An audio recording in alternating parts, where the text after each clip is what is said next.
Good evening my dear students, स्वागत है आप सभी का द्रोण स्कूल में।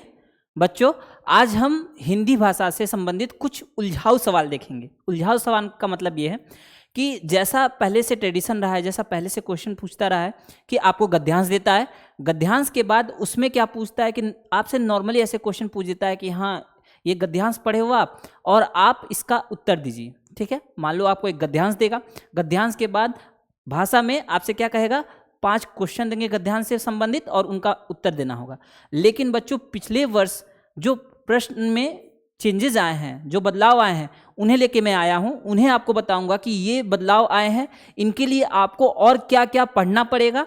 ऐसा होगा कि अगर मान लो पिछले वर्ष कुछ चेंज हुआ है तो इस वर्ष हो सकता है उससे ज़्यादा चेंज हो, तो उससे ज़्यादा चेंज होगा बेटा, तो हमें उसके लिए तैयार भी तो रहना है।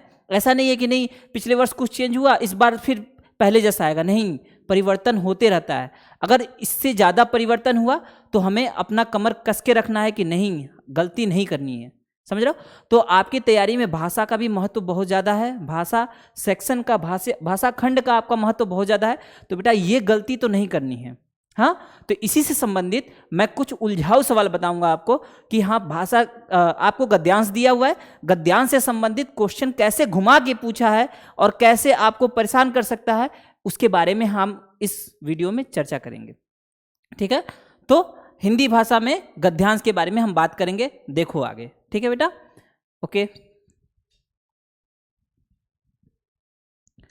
जैसे ये पैसेज दिया है तो आपको जब भी क्वेश्चन करना है, तो मैं आपसे कैसे बोला हूं कि बेटा अगर आपको पैसेज करना है तो पैसेज जल्दी पढ़ना मत, इतनी जल्दी में नहीं, पहले आप क्वेश्चन को पहले पढ़ना, प्रश्न पढ़ना। प्रश्न पढ़ने से आपके मस्तिष्क में ये आ जाएगा कि नहीं इसका ये वर्ड आया था, पैसेज में ये वर्ड होगा। समझ रहे हो? गद्यांश में ये शब्द, इससे रिलेटेड अगर कोई शब्द आएगा तो आप पढ़ते वक्त उसको अंडरलाइन कर लोगे, उसमें कोई दिक्कत नहीं होगी। तो प्रश्न पढ़े रहोगे तो कुछ ना कुछ आपके दिमाग में रहेगा कि हाँ इससे संबंधित तो क्वेश्चन पूछ रहा है।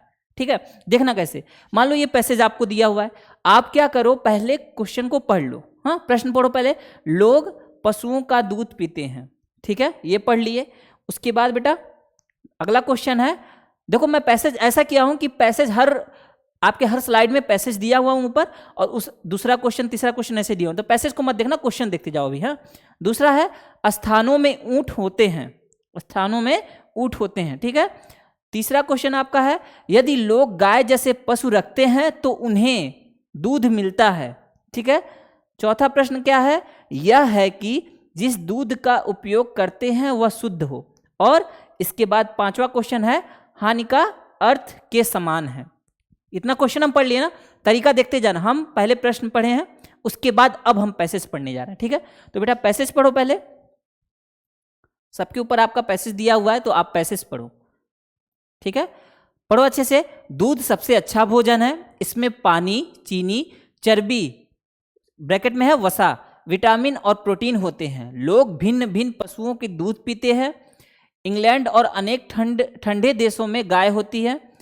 अरब और मध्य एशिया जैसे गर्म शुष्क स्थानों में ऊंट होते हैं। भारत में गाय और भैंस दोनों पाए जाते हैं। क्या पाए जाते हैं? भारत में गाय और भैंस दोनों पाए जाते हैं।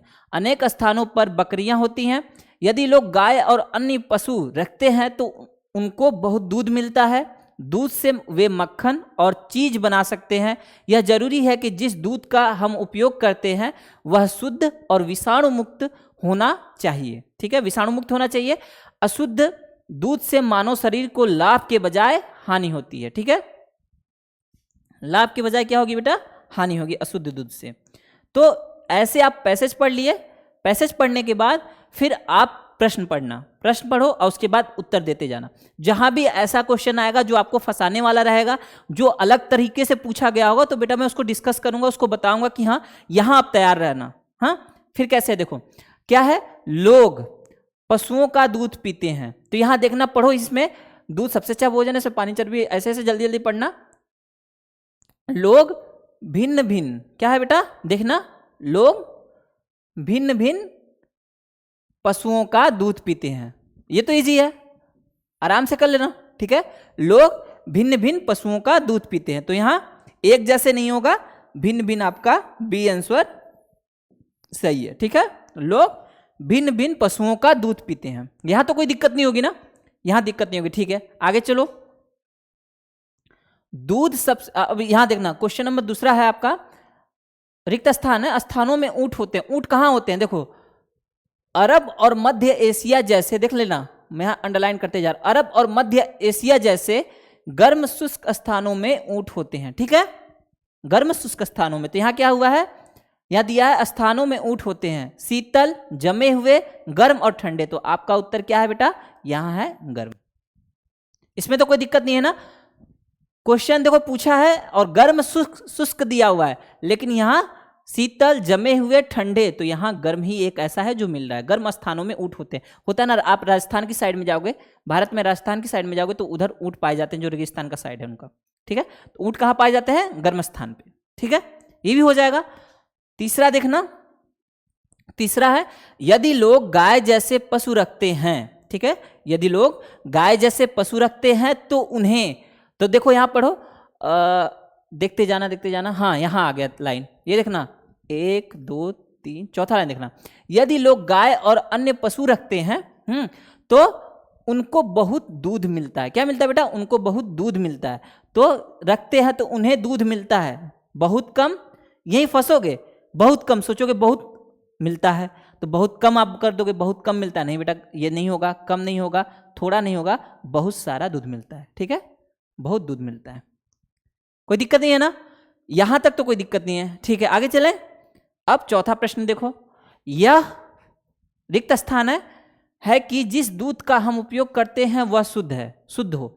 तो बेटा ये बताओ, अब ऐसे ही क्वेश्चन का आंसर देना कि जिस दूध का हम प्रयोग करते हैं वो शुद्ध हो।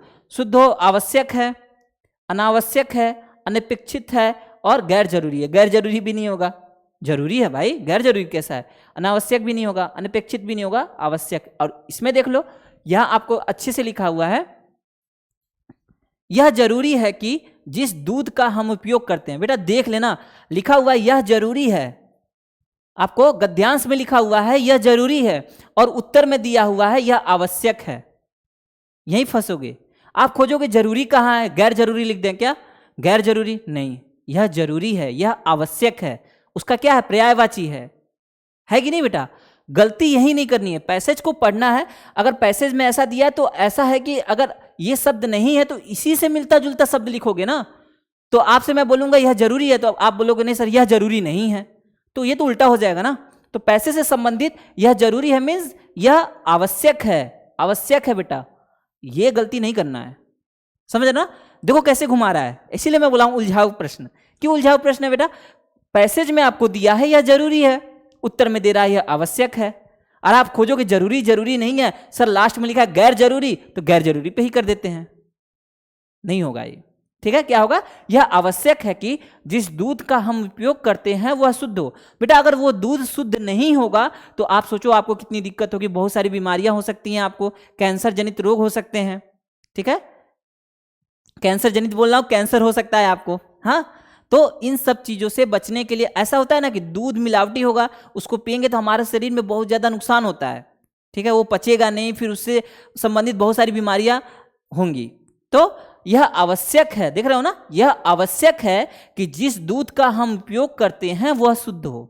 कैसा होना चाहिए? जिस दूध का हम उपयोग करते हैं वह शुद्ध हो, तो यह आवश्यक है बेटा। और ये पैसेज में नहीं दिया हुआ, यहां लिखा हुआ है यह जरूरी है कि जिस दूध का हम उपयोग करते हैं वह शुद्ध और विषाणु मुक्त होना चाहिए, ठीक है, जरूरी और आवश्यक। कहीं लिखा नहीं है बेटा कि यह यहां पर्यायवाची लिखना है, क्या लिखना है, तो आपको कंफ्यूज नहीं होना है, समझ रहे हो, थोड़ा सा भी कंफ्यूज नहीं होना है, ठीक है। आगे चलें, ठीक है, ये क्वेश्चन नंबर 4 हो गया। पांचवा देखो, हानि का अर्थ के समान है। अब बताओ, समान पूछा है, हानि का अर्थ के समान है, के समानार्थी है, के पर्यायवाची है। हानि का पर्यायवाची बताओ, ऐसे भी बोल देता तो बताओ हानि का अर्थ क्या होगा बेटा? हानि का अर्थ लाभ होगा? लाभ तो नहीं होगा। हानि मतलब नुकसान हुआ है आपका। हानि का मतलब मरम्मत होगा? नहीं, मरम्मत मतलब किसी चीज को बनाना, इसकी मरम्मत कर दो। साइकिल ले जाओगे आप लोग, साइकिल की मरम्मत कर दो, तो मरम्मत मतलब हानि? नहीं बेटा, मरम्मत मतलब किसी चीज को बनाने से संबंधित है। स्थिर मतलब रुका हुआ, तो आपका क्या आएगा यहाँ? क्षति। क्षति बेटा, हानि का अर्थ है क्षति, के समान है। देखो यहाँ पर्यायवाची भी नहीं लिखा, ऐसे करके कंफ्यूज किया है बच्चों को, ऐसे करके कंफ्यूज किया है। तो मैं जब क्वेश्चन बनाता हूं ना, आप अगर कोर्स लोगे तो मैं उसमें बताऊंगा कि हाँ, मैं घुमा घुमा के इतना क्वेश्चन दे दूंगा कि हाँ, अगर एग्जामिनर आपके लिए क्वेश्चन बनाता है तो उसका लेवल उससे लो ही होगा बेटा। आप अगर क्वेश्चन कर ले रहे हो हमारे द्वारा बनाए हुए तो आप समझ लेना एग्जाम में जाओगे तो कहोगे ये एग्जामिनर जितना सोचता नहीं सर उससे अच्छा ही बना दिए हैं। हाँ, ठीक है। तो हानि का अर्थ है के समान है, तो मतलब पर्यायवाची बताना है बेटा। या हानि का अर्थ जो है उसी के समान अर्थ बताना है। तो हानि का मतलब होता है क्षति। मुझे क्षति ना पहुंचाओ, मुझे कोई हानि ना पहुंचाओ। तो क्षति क्या है बेटा? हानि का पर्यायवाची है या उसके समान है इसका अर्थ। ठीक है, ये हो जाएगा ना। यही देखना है बेटा। दो क्वेश्चन देखो आपको फंसा देता, दो क्वेश्चन यहाँ आपको फंसाता। क्वेश्चन कुछ एकदम आसान है लेकिन कुछ क्वेश्चन ऐसे हैं कि जो आपके दिमाग को घुमाएंगे कि नहीं क्या होगा, और टाइम तो है नहीं, जल्दी जल्दी करना भी है हमको। तो ऐसे क्वेश्चन से आप पहले फेस कर चुके होगे तो दिक्कत नहीं होगी। लेकिन अगर आपके पास पहली बार आएंगे और आपके पास टाइम कम होगा तो क्या करोगे आप? वहां कंफ्यूज हो गए आप। तो कंफ्यूज ही नहीं होना है, ठीक है? कंफ्यूज नहीं होना है ना, ठीक है बेटा। आगे चले। हाँ, इससे पहले कि अगर आप नवोदय विद्यालय की तैयारी करना चाहते हो, बेटा अगर नवोदय विद्यालय की तैयारी करना चाहते हो तो आप द्रोड़ स्कूल में अर्जुन बैच ले सकते हो। कौन सा बैच बेटा? अर्जुन बैच ले सकते हो। 2023 के लिए हमारे पास है अर्जुन बैच। अर्जुन बैच में हम क्या क्या प्रोवाइड कराते हैं बेटा? इसमें आपको video lectures, exercise question, chapter test, Telegram group, ठीक है, ये सब आपको प्रोवाइड कराते हैं। होगा क्या, आप जैसे ही कोर्स में इनरोल होगे आपको टेलीग्राम ग्रुप में ज्वाइन किया जाएगा। उसके बाद आपको वीडियो लेक्चर्स प्रोवाइड कराए जाएंगे, उसके साथ टेस्ट भी होता है बेटा। तो सब कुछ मिला के आपकी तैयारी इतनी बेहतरीन होगी ना कि एग्जाम तक जाते जाते आप कहोगे हाँ हम बेस्ट करके आएंगे एग्जाम में, हम द्रोड़ स्कूल में पढ़े हुए हैं, हम बेस्ट करके आएंगे। पूरा कॉन्फिडेंस हो जाएगा बेटा एग्जाम का। एग्जाम के लिए पूरा कॉन्फिडेंस हो जाएगा, थोड़ा सा भी नहीं घबराओगे। क्योंकि देखो अगर आप पेपर देने जा रहे हो, पहली बार पेपर दोगे तो क्या होगा, पहली बार में आप कंफ्यूज होगे, डरोगे, लेकिन बार बार आप टेस्ट दे चुके होगे और ऐसे क्वेश्चन आएंगे उससे हार्ड ही क्वेश्चन कर चुके हो तो एग्जाम में कोई डर भी नहीं रहेगा ना आपको। ठीक है, तो ये है अर्जुन बैच। इसके बाद अगर ये है 2023 के लिए अगर आप तैयारी करना चाहते हो, 29 अप्रैल को एग्जाम है ना आपका, तो 29 अप्रैल के लिए अगर आप तैयारी करना चाहते हो तो आप अर्जुन बैच ले सकते हो। इसके साथ अगर आप 2024 की तैयारी करना चाहते हो बेटा तो हमारे पास है नवोदय अल्फा बैच, हाँ, और इसके साथ है सैनिक स्कूल के लिए है हमारा सैनिक अल्फा बैच क्लास 6 के लिए। ठीक है, देखो बेटा सबसे अच्छी बात क्या है, आपको नोट्स कैसे प्रोवाइड कराए जाएंगे ये देखो, यहां देख रहे हो, द्रोड़ school number system notes by DD sir. हाँ, देखना इसमें क्या है, ये देखो कितने अच्छे से नोट्स दिखाया जाएगा आपको ये नोट्स मिलेंगे। तैयारी देखो कितने अच्छे से, एकदम डीप तैयारी बेटा, एकदम अच्छे से तैयारी होगी। नोट्स देख रहे हो मैथ्स का, नंबर सिस्टम का, देखो कैसे कैसे करके देख लो, पूरा अच्छे से दिखाई दे रहा है ना, जूम करूं, हाँ देखो, तो ऐसे नोट्स मिलेंगे आपको लिखे हुए।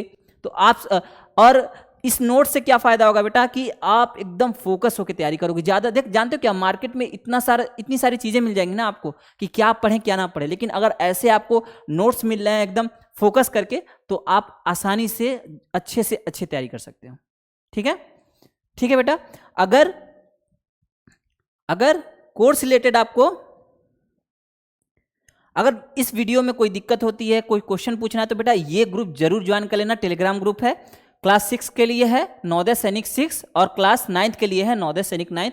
इस टेलीग्राम ग्रुप को ज्वाइन करके उसमें कोई भी क्वेश्चन पूछना है तो आप पूछ सकते हो। अगर आपको कोर्स रिलेटेड कोई इन्फॉर्मेशन चाहिए तो आप 6260388361 पे कॉल करके कोर्स रिलेटेड कोई भी इंफॉर्मेशन लेना है तो आप ले सकते हो। कोर्स में क्या है क्या नहीं है सब कुछ आपको मालूम चल जाएगा। ठीक है ना, फिर चलते हैं आगे। अब आया आपका दूसरा पैसेज पढ़ो जल्दी से बेटा, फास्ट पैसेज पढ़ो, टाइम नहीं लगाना पैसेज पढ़ने में। पैसेज से पहले क्या करना है आपको, पहले क्वेश्चन पढ़ना है। पैसेज भाग रहे हो। हरीश पार्क में फिल इन द ब्लैंक से यहाँ रिक्त स्थान भरो के साथ खेल रहा था। ठीक है, हरीश पार्क में के साथ खेल रहा था, एक क्वेश्चन ये हो गया। हरीश तालाब में कूदा, ठीक है बेटा, एक क्वेश्चन ये हो गया। तीसरा आपका मौसम था, क्या था इसमें, ये चौथा आपका प्रश्न है तालाब में और कौन था। ठीक है, प्रश्न में देखो ऑप्शन भी देख लेना इनके। और पांचवा प्रश्न है आपका गोता लगाना शब्द का वैसा ही अर्थ है जैसे। देख लिए ना, प्रश्न देख लिए, एक बार पढ़ लेना रोक के, जल्दी जल्दी प्रश्न पढ़ लेना सब। उसके बाद फिर मैं आता हूं आपके क्वेश्चन नंबर फर्स्ट पे। पहला प्रश्न देखना बेटा, पहले हम पैसेज पढ़ते हैं, पढ़ो जल्दी जल्दी मेरे साथ। यह रविवार का दिन था। हरीश पार्क में अपने मित्रों के साथ खेल रहा था। निकट में एक तालाब था। हरीश तैरना चाहता था। वह छपाक से तालाब में कूद गया। तालाब के दूसरे छोर पर पानी में कुछ बत्तखें थीं। क्या थी बेटा? कुछ बत्तखें थीं। हरीश ठंडे पानी और हल्की धूप का आनंद लेते हुए तैरा। अचानक उसने जोर की आवाज सुनी और पानी छितर गया। ठीक है, पानी छितर गया ऐसे। हाँ, पानी में कोई ऐसे जंप करता तो ऐसे पानी बिखरता ना, वो छितर गया। उसने चारों तरफ देखा कि कहीं और किसी ने तालाब में तो गोता तो नहीं लगाया, उसे दिखाई नहीं दिया। ठीक है, ऐसे हरीश के बारे में है। प्रश्न पहला पढ़ना बेटा। हरीश पार्क में अपने मित्रों, भाइयों, सहपाठियों और टोली के साथ खेल रहा था। किसके साथ खेल रहा था? यहाँ प्रश्न में देखो क्या दिया हुआ है, आपके गद्यांश में दिया हुआ हरीश पार्क में अपने मित्रों के साथ। किसके साथ बेटा? तो यहां कोई दिक्कत नहीं होगी, यहां आप आसानी से लिख लेना मित्रों के साथ। ठीक है, मित्रों के साथ खेल रहा था, यहां कोई दिक्कत नहीं ना है, दिक्कत नहीं होनी चाहिए बेटा। अच्छे से देखो, मित्रों के साथ कौन सा सही है? यहां मित्रों। ठीक है, मित्रों आपका उत्तर सही है। इसके अगला है आपका, अगला है हरीश तालाब में कूदा। क्यों कूदा बेटा? हरीश तालाब में क्यों कूदा? हरीश तैरना चाहता था। वह छपाक के साथ तालाब में कूद गया। क्या करना चाहता था? हरीश तैरना चाहता था। देख लो बेटा, क्या करना चाहता था? तैरना चाहता था। तो यहां आपका हरीश क्या करना चाहता था? ऑप्शन बताओ बेटा कौन सा है? यहां होगा हरीश तैरने के लिए तालाब में कूदा। यहां देखो ऑप्शन क्या क्या दिया हुआ है आपको, मछली पकड़ने के लिए, बत्तखों का पीछा करने के लिए, स्नान करने के लिए। नहीं बेटा, तैरना चाहता था ना, स्नान नहीं करना चाहता था, वो तैरना चाहता था। तो तैरने के लिए वो तालाब में कूदा। दिक्कत नहीं ना है यहां? चलो ठीक है। इसके आगे है मौसम था। मौसम था, आप पैराग्राफ पढ़ो, आप गद्यांश पढ़ो बेटा। आप देखो कैसे आप कंफ्यूज हो गए। हरीश ठंडे पानी और हल्की, नहीं यहां से देखना, वह छपाक के साथ तालाब में कूद गया। तालाब के दूसरे छोर पर पानी में कुछ बत्तखें थी। ठीक है, बत्तखें थी। उसके बाद हरीश ठंडे पानी और हल्की धूप का आनंद लेते हुए तैरा। ठंडे पानी और हल्की धूप का आनंद लेते हुए तैरा। आपसे प्रश्न पूछा है, मौसम था। मौसम था बेटा, ये सोचो ना, मौसम था, ठंडे पानी और हल्की धूप। हल्की धूप है कि नहीं? हल्की धूप है। और यहां मौसम कैसे पूछ लिया है? मौसम था बहुत गर्म, थोड़ा गर्म, बहुत ठंडा, ठंडा और वर्षा वाला। सोचो ना बेटा, कैसे कंफ्यूज कर रहा है आपको, थोड़ा सा दिमाग लगाना। बहुत गर्म, थोड़ा गर्म, बहुत ठंडा, ठंडा और वर्षा वाला। वर्षा की बात की ही नहीं गई है कि वर्षा हो रही थी, नहीं की गई है ना। धूप निकली हुई थी तो वर्षा तो नहीं हो रही थी। यहां कोई वर्षा की चर्चा की ही नहीं गई है। तो वर्षा वाला उत्तर हम ऐसे काट देते हैं, वर्षा वाला विकल्प काट दे रहे हैं। बेटा ध्यान देना कि आपको एकदम डायरेक्ट वे में कहीं नहीं कहा गया है कि मौसम कैसा था। कहीं नहीं कहा गया कि गर्मी थी, ठंडी थी, हवा चल रही थी, वर्षा हो रही थी, कुछ नहीं कहा गया। तो जहां नहीं कहा गया, जिस चीज पे आप नहीं सोच सकते हो कि ठंडा और वर्षा वाला, अगर मौसम क्या होता है, ठंडा होता बेटा तो वो पानी में जाता नहीं, उसको ठंड लगती, पानी में तो वो जाता नहीं। तो समझ रहे हो ना? तो ठंडा मौसम होगा ही नहीं, बहुत ठंडा भी नहीं होगा और ठंडा और वर्षा वाला नहीं होगा। आपको देख लो, यहाँ आपको पैसेज में ऐसा कुछ दिया नहीं है कि आप एकदम क्लियरली ऐसे बोल दो कि नहीं सर ये तो अच्छे से सब ये शब्द दिया हुआ है जिसके आधार पे मैं ये कह सकता हूँ नहीं ठंडा था ही, गर्मी था ही, कुछ ऐसा नहीं कहा गया। यहाँ क्या कहा गया? मौसम था बहुत गर्म, थोड़ा गर्म, बहुत ठंडा, ठंडा और वर्षा वाला। बेटा यहाँ देखो, हरीश ठंडे पानी और हल्के, पानी ठंडा है बेटा, पानी से कोई दिक्कत नहीं है, तालाब का पानी ठंडा है। तो ऐसा कोई ज़रूरत नहीं है कि तालाब का पानी में, ऐसी कोई ज़रूरत नहीं है कि तालाब का पानी आपका ठंडी के मौसम, गर्मी के मौसम में एकदम उबलता हुआ रहे, ऐसा नहीं होता ना। ठीक है, गर्मी हो रही है तब भी क्या होगा, तालाब का पानी ठंडा रहता है एक तापमान तक, फिर उसके बाद बढ़ेगा कुछ हद तक बढ़ता है। हाँ, तो ऐसा नहीं है। तो आप फिर देखो कैसे हिंट पाओगे, इस क्वेश्चन को देख के बताओ ना। आपको आंसर करना है बेटा। आंसर क्या करना कि दूसरा पैराग्राफ ऐसे लिखना, दूसरा पैराग्राफ का दूसरे गद्यांश लिखना, इंग्लिश में ही लिखना, पैराग्राफ लिखना क्योंकि हिंदी टाइपिंग नहीं होगा। दूसरा पैराग्राफ का कौन सा क्वेश्चन है? तीसरा क्वेश्चन। कैसे, कौन सा होगा? आप पहले आंसर कर लो, आंसर करो बेटा। तीसरा में क्या है? बहुत गर्म, थोड़ा गर्म, बहुत ठंडा और वर्षा वाला। तो आप कैसे सोचोगे? यहां आपको क्या दिया हुआ है, इतना नन्हा सा हिंट दिया हुआ है ना कि आप भी कंफ्यूज जाओगे। हरीश ठंडे पानी और हल्की धूप का आनंद लेते हुए तैरा। बेटा बहुत गर्मी होगी तो ऐसा होगा ही नहीं कि धूप हल्की हो। आप बताओ, गर्मी बहुत होगी, मौसम गर्मी का होगा बहुत ज्यादा, तो हल्की धूप कैसे होगी? हल्की धूप नहीं होगी। गर्मी में तो तेज धूप होती है, तेज धूप होती है तभी गर्मी ऐसा बहुत कम होता है बेटा कि नहीं धूप ही नहीं है और पूरा गर्मी हो रहा है, ऐसा नहीं होता ना। ठीक है, तो बहुत गर्म तो मैं काट दिया। ठीक है, दूसरा बहुत ठंडा, बहुत ठंडा भी नहीं होगा क्योंकि हल्की धूप है और हरीश ठंडे पानी आनंद ले रहा है ठंडे पानी में।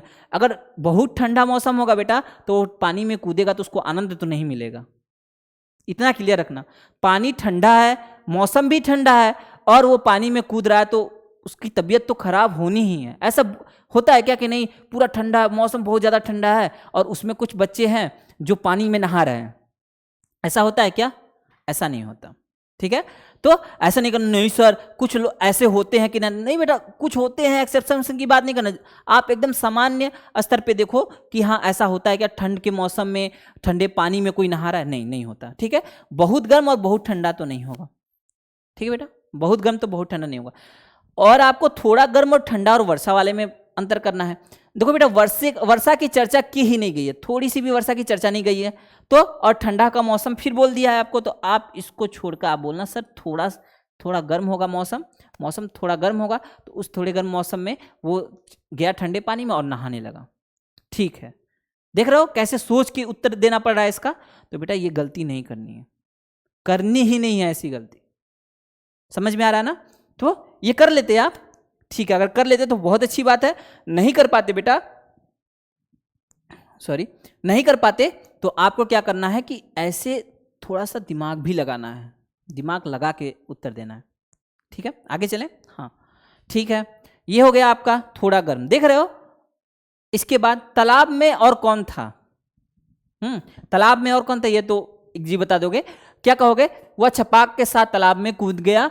तालाब के दूसरे छोर पर पानी में कुछ बत्तखें थी। कौन थे? कुछ बत्तखें थी। ठीक है, तो आप बोलोगे कुछ बत्तखें। दो लड़के हरीश के मित्र, कुछ नहीं दिया। हरीश ठंडे पानी में हल्की धूप में अचानक उसने जोर की आवाज सुनी, फिर पानी में छितर गया। उसने चारों तरफ देखा, किसी को देखा ही नहीं है, किसी को नहीं देखा, कोई ऐसा उसको दिखाई नहीं। बत्तखें थी तो बत्तखों पे आप कुछ बत्तखें बोल देना बेटा, कोई दिक्कत नहीं ना है यहां तक। ठीक है, इसके बाद है गोता लगाने का। देखो क्वेश्चन देखो ना कैसे पूछे हैं सब। गोता लगाना शब्द का वैसा ही अर्थ है जैसे, आप बताओ बेटा, गोता लगाना शब्द का वैसा ही अर्थ है, एक वाक्यांश दे दिया। ठीक है, गोता लगाना, आप बताओ गोता लगाने शब्द का वैसा ही अर्थ है, क्या कहना चाह रहा है आपसे? क्या कहना चाह रहा है? वहां समान अर्थ है, वैसा ही अर्थ है जैसे, समझ रहे हो ना, वैसा ही अर्थ है जैसे। आपको बस ये ऐसा करेगा कि आप वहां दुविधा में पड़ जाओ कि आपको क्या करना है क्या नहीं करना है, क्योंकि आपका एग्जाम है वहां ऐसा रहेगा कि हाँ ये हो जाएगा ये हो जाएगा, आप सोचते रहोगे, आप दुविधा में पड़ोगे। बेटा दुविधा में नहीं पड़ना है। गोता लगाने शब्द का क्या किया? गोता लगाया मतलब पानी में जंप किया होगा ना, पानी में वो कूदा होगा, तो क्या होगा बेटा? गोता लगाने शब्द का वैसा ही अर्थ है जैसा, फिसलना नहीं बेटा, पानी में वो गोता लगाएगा तो फिसलेगा थोड़ा नहीं। मैं जा रहा था पानी में से फिसल के गिर गया, नहीं बेटा, उसका मन था, तैरने का मन था। फिर यहां गिर जाना, गिरा तो नहीं है बेटा, वो गिरा तो नहीं है, वो अपने मन से ही कूदा है उसमें। कूदना और चढ़ना, पानी में चढ़ रहा है वो नहीं।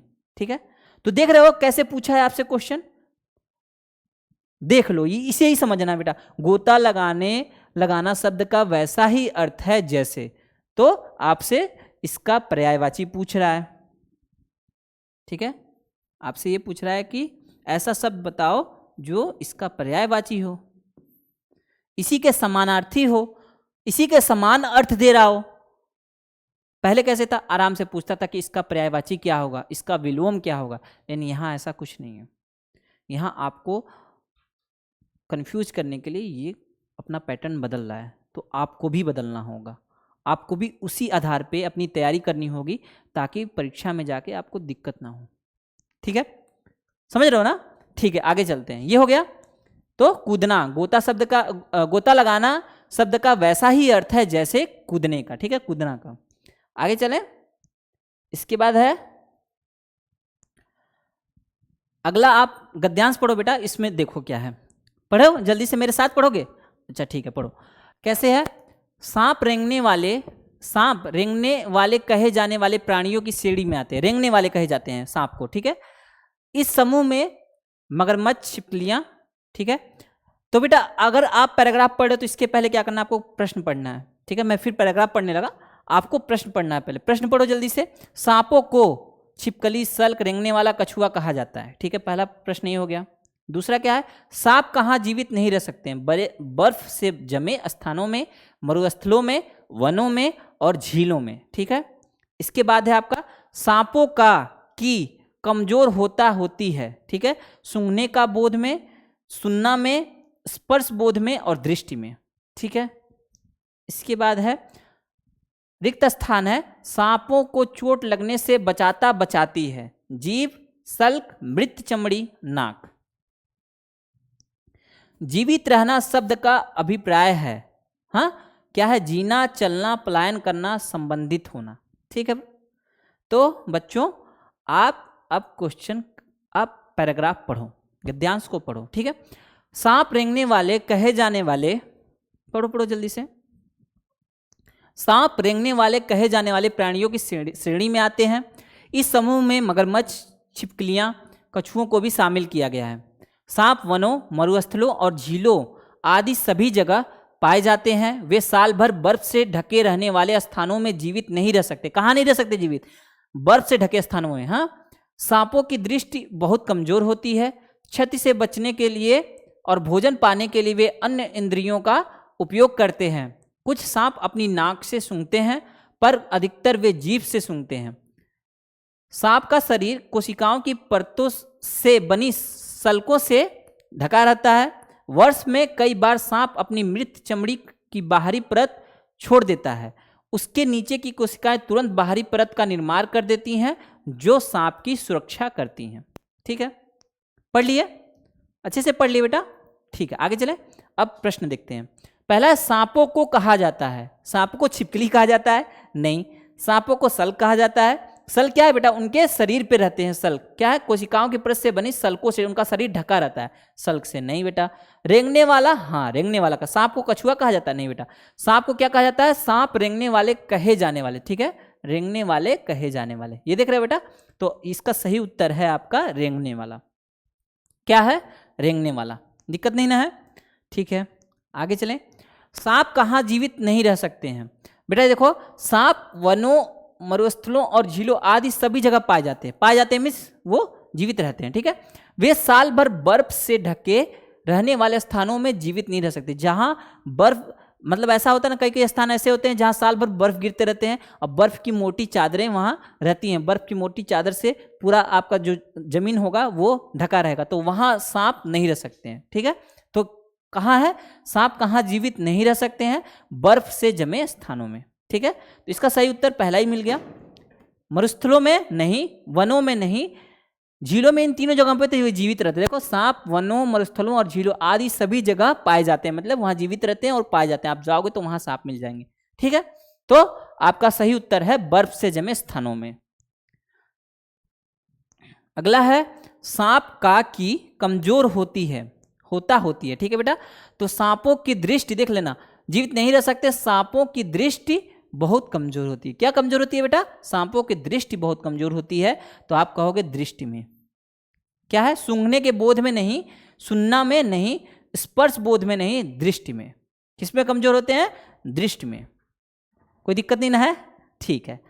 आपका अगला क्वेश्चन है, को चोट लगने से बचाती है। देखना बेटा, को चोट लगने से बचाती है। होगा क्या? आपका ये मान लो सांप है, ठीक है, सांप है। अब सांप के ऊपर देखना, यहां क्या है? सांप का शरीर, यहां से पढ़ना बेटा। सांप का शरीर कोशिकाओं की परतों से बनी सल्कों से ढका रहता है, ठीक है। किससे ढका रहता है? उनका स्किन जो होगा, समझ लो कोशिकाओं की एक परत होगी जिसे सल्क बोलेंगे। कोशिका मतलब शरीर छोटे छोटे कणों से बना रहता है, जीवित कोशिका बोलते हैं, साइंस में पढ़ोगे। तो कोशिकाओं की बनी सल्कों से, तो उनका शरीर क्या होगा बेटा? छोटी छोटी सल्क होंगे उनके शरीर पे, जिससे उनका शरीर ढका रहेगा, ठीक है। उसके बाद है, वर्ष में कई बार सांप अपनी मृत चमड़ी की बाहरी परत छोड़ देता है। अब क्या होगा बेटा कि इन सल्कों से उनका शरीर ढका रहेगा। उसके बाद ये सल्क कैसे होंगे, ये सल्क उनके बाहरी स्किन पे होंगे, और ये स्किन जब मृत हो जाती है, जब उनकी चमड़ी मृत हो जाती है, ऐसे देखो, ऐसे कहोगे तो उनकी चमड़ी जो होगी वो मृत में ही होगी, हाँ मृत में ही होगी, लेकिन वो सल्क के रूप में रहेंगे। पूर्ण रूप से ऐसा नहीं होगा कि नहीं वो चमड़ी एकदम बेकार है, वो सल्क के रूप में रहेंगे। लेकिन क्या होगा कि कुछ टाइम के बाद वो उनकी चमड़ी ऐसी हो जाएगी कि एकदम पूर्णतः मृत रूप में हो जाएगी, और उस चमड़ी को वो छोड़ देंगे। ठीक है, उनके ऊपर आप देखोगे कि अपनी चमड़ी को कहीं कहीं पाओगे कि सांप की चमड़ी ऐसे छूटी हुई है। ठीक है, तो वो अपनी चमड़ी को छोड़ देंगे। उसके बाद क्या होगा, सल्कों से ढका, तो वर्ष में कई बार सांप अपनी मृत चमड़ी की बाहरी परत को छोड़ देता है। ठीक है, बाहरी परत को छोड़ देंगे, उसके नीचे की कोशिकाएं तुरंत बाहरी परत का निर्माण कर लेती हैं जो सांप की सुरक्षा करती हैं। बाहरी परत को छोड़ दिए, छोड़ने से पहले ही उसके नीचे की कोशिकाएं तुरंत एक लेयर फिर से बना लेंगी। ठीक है, एक परत फिर से बना लेंगी। तो क्या होगा बेटा कि अब आपसे पूछा है सांपों को चोट लगने से बचाता है बचाती है। ठीक है, बचाता है बचाती है, तो यहाँ क्या होगा, आपको कंफ्यूजन होगा सल्क में और मृत चमड़ी में। तो आपको यहाँ क्या करना है कि सांप के शरीर पे सल्क होते हैं, ये सल्क उनको बचाते हैं। मृत चमड़ी तो वो छोड़ देते हैं ना, मृत चमड़ी छोड़ देंगे, छोड़ने के बाद फिर क्या होगा, फिर वही सल्क उनके कवर में रहते हैं, वही फिर से आएंगे, नए नए कोशिकाएं आएंगी और फिर उनको कवर करके फिर उनको बचाएंगे। ठीक है, तो मृत चमड़ी वो छोड़ देंगे और सल्क से ही उनका शरीर बचता है। लेकिन इसको आप पढ़ोगे ये बहुत ज़्यादा आपको कंफ्यूज करेगा। ठीक है, आपको बहुत ज़्यादा कंफ्यूज करेगा, इसमें कंफ्यूज नहीं होना है। मृत चमड़ी को देखो, उसके नीचे की कोशिकाएं तुरंत बाहरी परत का निर्माण कर देती हैं जो सांप की सुरक्षा करती है। आप सोचो, मृत चमड़ी को छोड़ दिया, मृत चमड़ी को छोड़ के सांप आगे बढ़ गया। ठीक है, आगे बढ़ गया, अगर मृत चमड़ी छूट गया तो उसकी शरीर किससे बच रही है, अभी भी मृत चमड़ी तो है ही नहीं, तो उसके नीचे फिर कोशिकाएं आएंगी। और ये कोशिकाएं क्या है बेटा, आप कहोगे अधिकतर सांप के शरीर की कोशिकाओं की परतों से बनी सल्कों से ढका रहता है। तो सांप का बाहरी आवरण जो है वो क्या है, उसका सल्क है। ठीक है, उसका सल्क है, तो वही सल्क उसके शरीर को सुरक्षा प्रदान करता है। ठीक है, ज़्यादा पुराना हो जाएगा सल्क, तो पुराना होते होते फिर वो मृत चमड़ी के रूप में आ जाएगा और सांप उस मृत चमड़ी को छोड़ के आगे बढ़ जाएगा। होता है ना, सांप अपनी मृत चमड़ी को छोड़ता रहता है, तो वही सल्क ज़्यादा पुराने होते हैं तो फिर उनको छोड़ता है। ठीक है, तो यहाँ भी आपको कंफ्यूज नहीं होना है बेटा। तो इसका सही उत्तर है आपका सल्क। ठीक है, देखो पैसेज में कैसे आपको घुमाया है, गद्यांश में कैसे आपको घुमा घुमा के क्वेश्चन पूछेगा कि आप पढ़ोगे तब भी नहीं समझोगे। तो ऐसे अगर इतना हार्ड क्वेश्चन पेपर आ गया तो आपको डरना नहीं है, उसको अपने दिमाग से अच्छे से दिमाग लगा कि हाँ ये हो सकता है, ये हो सकता है, उस आधार पे करना है, गलती नहीं करना है बेटा। फिर इसके बाद है 5वां प्रश्न है, जीवित रहना शब्द का अभिप्राय है। अब बताओ बेटा, जीवित रहना अभिप्राय है, देख रहे हो कैसे पूछ रहा है, पहले पूछ देता पर्यायवाची है, इसका समानार्थी है, अब पूछ रहा अभिप्राय है। बताओ बेटा, अभिप्राय का मतलब जीवित रहना शब्द जो अर्थ दे रहा है या जो ये बता रहा है कि जीवित रहना का मतलब क्या है, जीवित रहने का मतलब क्या है। ठीक है, क्या है जीवित रहने का मतलब क्या है, ये आपको देखना है। तो जीवित रहने का मतलब क्या है बेटा, संबंधित होना, पलायन होना, चलना। जीवित रहने का मतलब चलना है। हाँ, कुछ लोग ऐसे होते हैं ना, बीमार होते हैं और बेड रेस्ट करते हैं, तो वो जीवित नहीं है क्या, अपने बेड पर सोए रहते हैं, मतलब डॉक्टर ऐसा बोलता है नहीं ये चल नहीं सकते, ये नहीं कर सकते, नहीं वो भी जीवित रहते हैं। तो इसका मतलब नहीं है कि चलना मतलब जीवित रहना, ऐसा कुछ नहीं है। हाँ, फिर पलायन करना मतलब आप अपना सामान मान लेके एक स्थान से दूसरे स्थान जा रहे हो, पलायन कर रहे हो, तो जीवित रहने का मतलब पलायन करना है? नहीं बेटा, पलायन करना नहीं है। संबंधित होना, किस चीज़ से संबंधित होना बेटा, किस चीज़ से संबंधित होना, तो इसका अर्थ ये भी नहीं आएगा। तो आपका सही उत्तर है जीना। जीवित रहना मतलब हम जी रहे हैं, हम जीवित हैं मीन्स हम जी रहे हैं, हमारे अंदर जान है, हम जी रहे हैं मतलब हम जीवित हैं।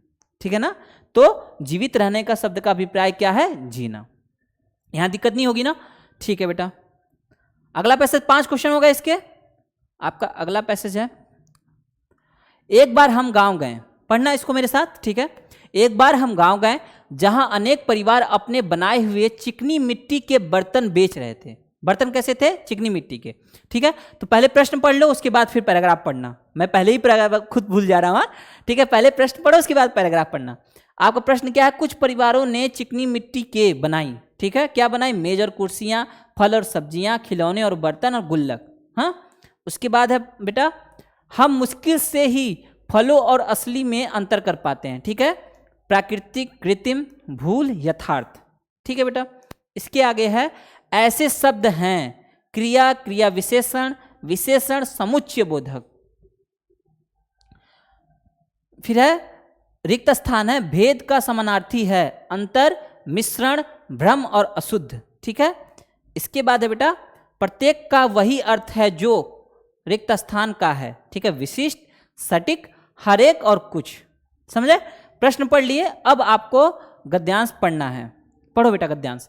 ठीक है, एक बार मेरे साथ पढ़ते रहना, एक्टिव रहोगे आप भी। एक बार हम गांव गए जहां अनेक परिवार, दिखाई दे रहा है ना, हाँ ठीक है, जहां अनेक परिवार अपने बनाए हुए चिकनी मिट्टी के बर्तन बेच रहे थे। वहां हमें किसी परिवार के बनाए कृत्रिम फल और सब्जियों ने बहुत आकर्षित किया। हमने वहां ऐसे उत्तम आकारों और रंगों के बने सेब, संतरे और टमाटर देखे कि असली और उनमें, देख रहे हो कैसे बनाए गए हैं, सेब, संतरे और टमाटर देखे कि असली और उनमें अंतर करना मुश्किल था। ठीक है, ऐसे बनाए गए थे, कलाकृति ऐसी थी। प्रत्येक ने उनकी बहुत प्रशंसा की। ठीक है, क्या की, प्रत्येक ने उनकी बहुत प्रशंसा की। ठीक है बेटा, अब आप प्रश्न पढ़ो। कुछ परिवारों ने चिकनी मिट्टी के, आप बताओ क्या बनाए, मेज और कुर्सियां, फल और सब्जियां, खिलौने और बर्तन और गुल्लक और गेंद। क्या है, एक बार हम गांव गए जहां अनेक परिवार अपने बने हुए चिकनी मिट्टी के बर्तन बेच रहे थे। देखो बेटा, बर्तन आया है, बर्तन शब्द आया है, लेकिन देखना वहां हमें किसी परिवार के बनाए गए कृत्रिम फल और सब्जियों ने बहुत आकर्षित किया। ठीक है, तो क्या आप देखना यहां का कुछ परिवारों ने, क्या है यहां आप देखो, वहां हमें किसी परिवार के बनाए गए। ठीक है, तो अगर आप गांव में गए हो तो अनेक परिवार बना रहे हैं बेटा, क्या बना रहे हैं, चिकनी मिट्टी के बर्तन बना रहे हैं, अनेक परिवार बना रहे हैं। जबकि कुछ परिवार के ने चिकनी मिट्टी के क्या बनाए, मेज और कुर्सियां, ये तो दिया ही नहीं हुआ है। फल और सब्जियां ये दिया हुआ है, खिलौने और बर्तन, गुल्लक भी नहीं दिया हुआ है बेटा। ठीक है, दो ऑप्शन में आपको कट कर दे रहा हूं। यहां फल और सब्जियां, खिलौने दिया हुआ है क्या बेटा, खिलौने नहीं दिया हुआ है। ठीक है, खिलौने नहीं दिया हुआ है, तो सिर्फ बर्तन दिया हुआ है, खिलौने तो नहीं दिया हुआ है। लेकिन फल और सब्जियां दिया हुआ है बेटा। देखो इसमें कैसे, मिट्टी के बर्तन बेच रहे थे, वहां हमें किसी परिवार के बनाए कृत्रिम फल और सब्जियों ने बहुत आकर्षित किया। किसी परिवार मतलब कुछ परिवार बनाया है, कुछ परिवार बना, और यहाँ क्या है, कुछ परिवारों ने चिकनी मिट्टी के, देख रहे हो, किसी परिवार मतलब कुछ परिवार बनाया होगा, ऐसा नहीं कि पूरा गांव बनाया, कुछ परिवार ऐसे बनाया है कि जो आकर्षित कर रहे हैं। ऐसा नहीं कि पूरे गांव के जो चिकनी मिट्टी के बर्तन होंगे सबके सब बर्तन हमें आकर्षित कर रहे हैं। तो क्या बनाया, यहाँ किसी परिवार ने बनाया है, तो कुछ परिवारों ने चिकनी मिट्टी के क्या बनाए, फल और सब्जियां। क्या बनाया बेटा, फल और सब्जियां। तो यहां भी आपको दुविधा में नहीं पड़ना है बेटा, किसी परिवार, कुछ परिवार। तो आप पढ़ोगे पैसेज को, आप जब गद्यांश को पढ़ोगे तो उसमें आपको परेशानी होगी, तो इसीलिए इनको देखो ध्यान से, कैसे कैसे बदल रही हैं चीजें, देख रहे हो ना। तो कुछ परिवारों ने चिकनी मिट्टी के मेज कुर्सियां नहीं बनाए थे, फूल और सब्जियां बनाए थे, और खिलौने बर्तन बनाए थे। खिलौने ने तो बर्तन तो पूरा परिवार, पूरा अनेक परिवार बना रहे हैं ना। देखो यहाँ हम गांव का अनेक परिवार अपने बनाए हुए चिकनी मिट्टी के बर्तन, मतलब अनेक परिवार बर्तन बना, कुछ परिवार बर्तन नहीं बना रहे, अनेक परिवार बना रहे हैं। इसी में आपको अंतर देखना है, इसी में आपको कंफ्यूज नहीं होना है। ठीक है, तो क्या है, फल और सब्जियां। इसका उत्तर क्या है बेटा, फल और सब्जियां। ठीक है, फल और सब्जियां, ये सब्जियां वाला ये सही है। ठीक है, आगे चले। ठीक है बेटा, हमें मुश्किल से ही देखना, वहां हमें किसी प्रकार के बनाए गए कृत्रिम फल और सब्जियों ने बहुत आकर्षित किया। हमने वहां ऐसे उत्तम आकार के रंग और सेब और टमाटर देखे कि असली और उनमें अंतर करना मुश्किल था। ठीक है, असली और उनमें अंतर करना मुश्किल था। हम मुश्किल से ही फलों और सब्जियों में अंतर कर पाए, कृत्रिम फलों और सब्जियों में अंतर कर पाए। ठीक है, भूल फलों, देखो बेटा कैसे दिया, हम मुश्किल से ही, किससे, यथार्थ से नहीं होगा, हाँ, भूल नहीं बेटा, भूल से, हम मुश्किल से ही भूल फलों को, ये कहे हम मुश्किल से यथार्थ फलों में और असली फलों में अंतर कर पाए, नहीं बेटा ये नहीं होगा। हम मुश्किल से ही प्राकृतिक फलों और असली फलों में अंतर कर पाए। बेटा प्राकृतिक फल भी तो असली फल होता है ना, प्राकृतिक फल भी तो असली फल होता है। असली मतलब क्या, असली फल मीन्स प्राकृतिक फल, और यहाँ कृत्रिम फल बनाया गया था, तो आपका प्राकृतिक उत्तर नहीं होगा बेटा, आपका उत्तर होगा कृत्रिम। आपका उत्तर कैसा होगा, कृत्रिम फल होगा। क्या होगा बेटा, कृत्रिम फल। हम मुश्किल से ही कृत्रिम फलों और असली में अंतर कर पाए। असली में तो क्या है बेटा, प्राकृतिक ही है ना। असली मतलब जो पेड़ पे लगते हैं ना बेटा, और जो पेड़ पे लगते हैं वो प्राकृतिक हैं, और वहां कृत्रिम बनाए गए थे। कृत्रिम में और प्राकृतिक में अंतर करना था, गलती नहीं करना है, समझ रहे हो ना। देख लो कैसे कंफ्यूज कर रहा है आपको, गलती नहीं करना है बेटा। ठीक है, आगे चले। अच्छा जी, ऐसे शब्द हैं, अब देखो कुछ नया पूछ दिया, ऐसे शब्द है, व्याकरण में घुस गया बेटा। व्याकरण में इसीलिए मैं बता रहा हूं कि हम पिछले साल के अगर क्वेश्चन पेपर को देखें ना, तो आपको ये लगेगा कि नहीं, अब इसके बाद अगर प्रश्न का लेवल बढ़ा ना, प्रश्न का स्तर बढ़ा बेटा, तो दिक्कत हो जाएगी। यहां पूछा है ऐसे शब्द हैं, तो आपसे आप अगर आप संज्ञा, सर्वनाम, क्रिया विशेषण नहीं पढ़े होगे तो कैसे बताओगे ऐसे शब्द क्या है, संज्ञा है, क्रिया है, विशेषण है, क्रिया विशेषण है, नहीं बता पाओगे। इसीलिए बेटा ऐसे शब्द हैं, तो ऐसे शब्द कैसा है, देख लो यहाँ कहाँ यूज हुआ है ये ऐसे शब्द। हमने वहां ऐसे उत्तम आकारों और रंगों ऐसे दिया है, देखो यहाँ ये शब्द है ऐसे। तो बेटा ऐसे उत्तम, उत्तम को बता रहा है, उत्तम आकार के बर्तन है, ये बर्तन है, ठीक है, ये बर्तन को मैं बता रहा हूं ऐसे बर्तन, ठीक है बेटा, क्या बता रहा हूं, ऐसे बर्तन। ये लड़का, ये बोर्ड, वह लड़का, तो ये हो जाता है किसी चीज के बारे में हम विशेष, देखो लड़का तो था, वह लड़का बोला, तो मैं अगर बता रहा हूं कि वह लड़का है, हाँ, वह शब्द उस लड़के के बारे में बता रहा है। और लड़का क्या है, शब्द, लड़का शब्द बेटा सर्वनाम है, सर्वनाम बोल रहा हूं, संज्ञा है।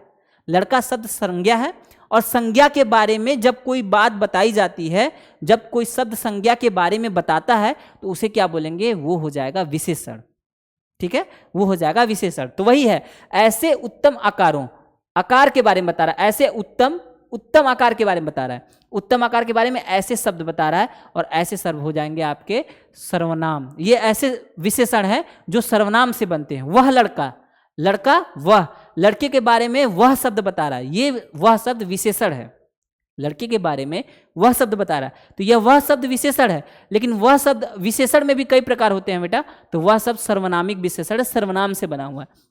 ऐसे ये ऐसे शब्द हैं, ये कौन से शब्द होंगे, ये सर्वनामिक विशेषण होंगे। तो यहां आप सर्वनामिक नहीं दिया हुआ है, विशेषण दिया हुआ है, तो आप विशेषण पे टिक करना, समझ रहे ना। ग्रामर पूछ रहा है बेटा, ग्रामर पूछ रहा है, लैंग्वेज को इतना हल्का मत लेना, भाषा को इतना हल्का मत लेना। परीक्षा में जाना तो अच्छे से तैयारी करना। और अगर आप दौड़ स्कूल में इनरोल करते हो, तो मैं इतने अच्छे से भाषा को पढ़ाया हूं कि आपको कोई दिक्कत नहीं होगी उसमें, ठीक है बेटा, हाँ, तो कोई दिक्कत ना हो, इसीलिए आप इनको अच्छे से देखना। ग्रामर सेक्शन में, व्याकरण में अगर आपसे अंदर जाके पूछेगा, तो आपको वहां भी नहीं घबराना है। इतनी अच्छी तैयारी होगी कि आप पूर्ण रूप से तैयार होगे परीक्षा के लिए, कहीं भी आपको दिक्कत नहीं होगी, ठीक है। आगे चलते हैं, ऐसे शब्द हो गया। इसके बाद है भेद का समानार्थी है। बताओ बेटा, भेद का समानार्थी। फिर यहां पर्यायवाची पूछा, क्या पूछा आपसे, पर्यायवाची बताओ, बताओ, पर्यायवाची, समानार्थी, पर्यायवाची पूछा। तो भेद का मतलब क्या है, भेद का अर्थ मिश्रण नहीं होता है, मिश्रण मीन्स मिक्स करना होता है बेटा। एक चीज को दूसरी चीज से आप उसको मिश्रण कर रहे हो, उसका, उनको मिला रहे हो। भ्रम मतलब आप किसी संदेह में हो, भ्रम में हो, हाँ। और अशुद्ध मतलब कोई चीज शुद्ध नहीं है। यहां है अंतर, इन दोनों के बीच में कोई ना कोई भेद है, भेद है। तो भेद का मतलब हो जाएगा बेटा, यहां अंतर जो है वो भेद का पर्यायवाची है। क्या है बेटा, अंतर जो है वो भेद का पर्यायवाची है। ऐसे प्रश्न पूछ रहे हैं, ठीक है, ठीक है ना बेटा। आगे चले, अगला है प्रत्येक का वही अर्थ है। देखो फिर यहां पूछ दिया, ऐसे नहीं पूछ रहा पर्यायवाची बताओ या कुछ ऐसे बताओ, वाक्यांश दे देगा, कोई एक ऐसा शब्द दे देगा, गोता लगाना, इनका गोता लगाने का अर्थ किससे मेल खा रहा है, ऐसे करके आपको कंफ्यूज कर रहा है। तो आपको थोड़ा सा भी कंफ्यूज नहीं होना है, ठीक है। तो यहाँ क्या, प्रत्येक का वही अर्थ है जो किसका है, रिक्त स्थान भरिए, जो प्रत्येक, विशिष्ट, प्रत्येक बालक इधर आओ, हाँ, प्रत्येक विद्यार्थी इधर आओ, तो क्या कहोगे, विशिष्ट, विशिष्ट विद्यार्थी नहीं, एक एक करके, एक एक, हर एक विद्यार्थी। सटीक नहीं बेटा, सटीक भी नहीं होगा, ये दोनों गलत हैं। हर एक, ठीक है, हर एक, कुछ भी नहीं होगा बेटा, कुछ नहीं होता, यहाँ है हर एक, हर एक जो हर एक का है, किसका है बेटा, हर एक। सटीक विद्यार्थी, जो सटीक का है, नहीं प्रत्येक का वही अर्थ है, प्रत्येक ने उनकी बहुत प्रशंसा की, मैंने हर एक ने, प्रत्येक ने उनकी बहुत प्रशंसा की, जो भी लोग आए थे सब, हर एक आदमियों ने उनकी बहुत प्रशंसा की, ठीक है। तो यहाँ उत्तर होगा हर एक। ऐसे है बेटा, ऐसे है, तो ऐसे करके आपको आपकी परीक्षा में कंफ्यूज करेगा, एग्जामिनर जो भी होगा वो आपको कंफ्यूज करेगा। तो आपको थोड़ा सा भी नहीं कंफ्यूज होना है, अच्छे से ऐसे ही भाषा की तैयारी करनी है, ताकि भाषा के पोर्शन में आपकी गलती ना हो, ना के बराबर हो, और आपका सिलेक्शन एकदम पक्का हो पाए, ठीक है। तो आज के लिए इतना ही रखते हैं बेटा, मन लगा के पढ़ना, अच्छे से पढ़ना, किसी भी चीज़ को कम नहीं आंका जाता है बेटा, उसका भी अपना इंपॉर्टेंस होता है, तो उसको भी मत भूलना। इतना ही रखते हैं बेटा, ठीक है, बाय बाय।